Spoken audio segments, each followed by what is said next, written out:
Sahabat sekalian, tahukah Anda, setiap syariat yang telah diberikan oleh Allah Subhanahu wa taala itu memiliki keistimewaan-keistimewaan. Nah, syariat-syariat yang diberikan oleh Allah mulai daripada Nabi Adam sampai Nabi Muhammad pada hakikatnya memiliki substansi yang sama, meskipun dalam bentuk nantinya itu bentuk zahirnya pelaksanaan itu berbeda, tetapi dalam sisi substansinya sama. Di antara kesamaan tersebut itu ada 4. Jadi semua syariat yang diberikan oleh Allah itu memiliki kesamaan dalam 4 hal. Yang pertama apa? Yang pertama adalah setiap syariat itu mengajak kepada pengenalan kita kepada Allah Subhanahu wa taala, mengetahui tentang Allah Subhanahu wa taala.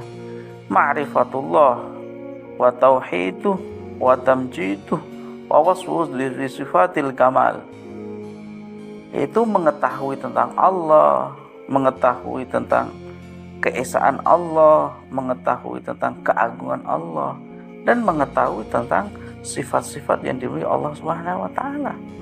Karena Allah itu tidak bisa kita lihat, sehingga sifat-sifat yang melekat pada Allah itu perlu kita ketahui dengan pelantara daripada ilmunya para ulama. Bagaimana Allah itu wujud, bagaimana Allah itu qidam, bagaimana Allah itu baqa. Semua syariat mengajarkan seperti itu. Dan juga Allah ini bersifatan dengan sifat yang sempurna. Allah itu mampu menjadikan semua makhluk ini menjadi baik. Allah itu mampu menjadikan semua semesta ini dalam keadaan tunduk. Sifat yang sempurna bagi Allah Subhanahu wa taala. Nah, kemudian kalau kita melihat ada ketimpangan-ketimpangan dalam kehidupan, nah itu perlu ada kajian lagi. Kenapa ada ketimpangan dalam kehidupan? Ada orang yang mungkin dia itu seorang yang muslim, yang mukmin, tapi mengalami kehidupan yang tidak enak, atau kemudian terjadi pertikaian antar seorang muslim. Ini apa kemudian dibalik semua itu? Nah, itu tentu butuh kajian lebih mendalam. Tetapi pada hakikatnya Allah Subhanahu wa taala memiliki sifat yang sempurna di dalam mengatur daripada semesta ini. Yang kedua adalah setiap syariat itu mengajak bagaimana mengetahui caranya kita itu beribadah kepada Allah Subhanahu wa taala. Ya, kalau di dalam umat Islam misalnya, ya bagaimana kita sholat, bagaimana kita puasa, bagaimana kita haji, dan ibadah-ibadah lainnya untuk menyembah daripada Allah Subhanahu wa ta'ala. Begitu pula adalah untuk mengagungkannya, mensyukuri atas nikmat-nikmatnya. Karena nikmat Allah itu tidak mungkin kita hitung. Wa in ta'udu ni'matallahi la tuhsaha. Setiap dari Allah itu memberikan anugerah kepada kita, memberi kehidupan kepada kita, memberikan nafas kepada kita, memberikan rasa nyaman dalam kehidupan kita. Tidak mungkin akan dapat kita hitung. Jadi ibadah itu adalah sebagai rasa syukur kita dari Allah Subhanahu wa taala atas segala anugerah-anugerah yang diberikan Allah Subhanahu wa taala. Yang ketiga, semua syariat itu mengajak kepada manusia untuk melakukan kebaikan dan juga melarang kepada keburukan. Karena pada hakikatnya setiap orang melaksanakan kebaikan itu akan kembali kepada dirinya. Dan setiap dia melakukan suatu keburukan, hakikatnya akan bermanfaat bagi dia karena dia tidak jatuh dalam bahaya. Cuma terkadang karena kedangkalan daripada ilmu manusia, sehingga terkadang untuk melaksanakan kebaikan itu seolah-olah Allah yang butuh pada kita. Allah butuh sholat kita, Allah butuh akan puasa kita, Allah butuh akan zakat kita. Padahal sama sekali Allah tidak membutuhkan hal tersebut. Semua kebaikan akan kembali kepada kita. Itu yang perlu kita pahami.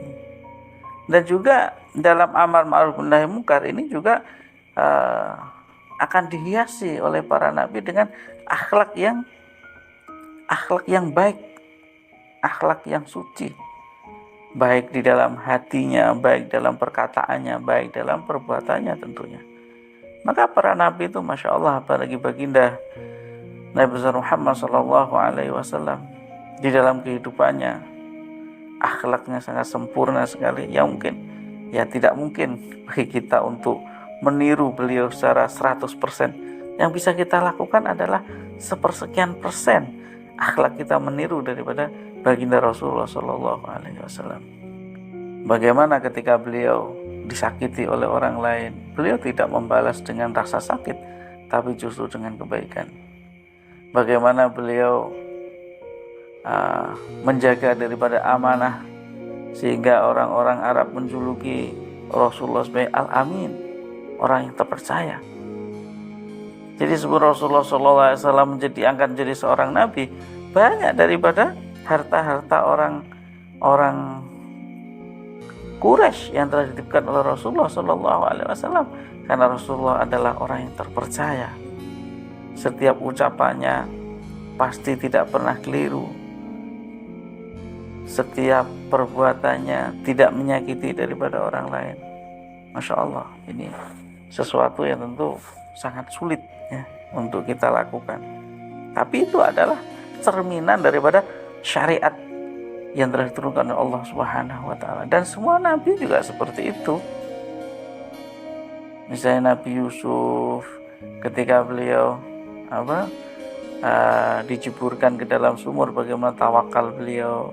Kemudian ketika dia ditawari oleh Zulaikha untuk melakukan sesuatu yang dilarang oleh Allah, tapi beliau mampu menahannya. Ini adalah akhlak-akhlak yang suci yang di dalam hati, yang akan menjadi panduan daripada kehidupan manusia. Kemudian yang keempat adalah mengajak kepada manusia untuk membatasi dirinya dari batas-batas yang diberikan oleh Allah Subhanahu wa taala dalam hukum-hukum yang ditetapkan dalam muamalah. Jadi dimensi sosial, mengatur. Selain kita itu beribadah kepada Allah Subhanahu wa taala, setiap syariat pasti mengatur tentang dimensi sosial, kontrak sosial. Karena pada hakikatnya manusia tidak bisa hidup sendirian. Dia pasti membutuhkan daripada orang lain. Nah, ketika kita berinteraksi dengan orang lain, tentu ada kewajiban-kewajiban orang lain. Meskipun satu sisi orang lain juga punya hak, begitu pula kita memiliki kewajiban-kewajiban yang di satu sisi kita juga punya hak. Hak dimulai dari hal yang terkecil antara hubungan suami istri, kemudian keluarganya, kemudian tetangganya, sampai dalam kehidupan berbangsa dan bernegara, sampai kemudian dalam ikatan semesta. Ini semua adalah batas-batas yang telah diterangkan oleh Allah Subhanahu wa taala. Bagaimana ketika kita dalam melakukan suatu pekerjaan misalnya, apakah pekerjaan kita itu benar? Apakah direstui oleh Allah dalam syariat-syariatnya? Apakah kemudian dalam berkomunikasi kita menyakiti orang lain? Apakah kemudian terjadi hal-hal yang tidak jujur dalam muamalah? Sehingga batas-batas diri kita itu menjadi jelas.